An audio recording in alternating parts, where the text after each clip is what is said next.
4:30 মান অসমবাসী ৰাইজ 4:30 মান বজাত কি হৈছিল আমি জানিবলৈ সক্ষম হওঁ যোৱাকালি প্ৰায় 4:30 যোৱাকালি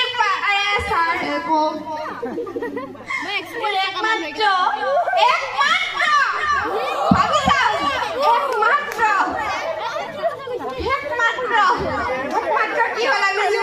জানিবলৈ সক্ষম একমাত্ৰ মোবাইলটো ৰিচাৰ্জ কৰি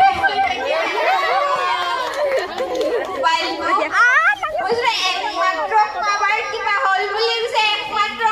এইটো অসমবাসী ৰাইজ আমাৰ বাবে বহুত দুখৰ খবৰ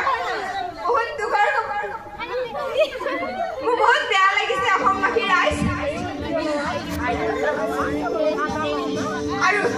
আপোনাৰ মই কিবা এটা জানিবলৈ খুজিছিলোঁ জানিবলৈ পাইছিলোঁ আপোনাৰ কিবা সেইদিনাখন আমি ৰাকেশ বেজবৰুৱা ছাৰৰ ক্লাছ কৰি আছিলোঁ অসমবাসী ৰাইজ ৰাকেশ বেজবৰুৱা ছাৰৰ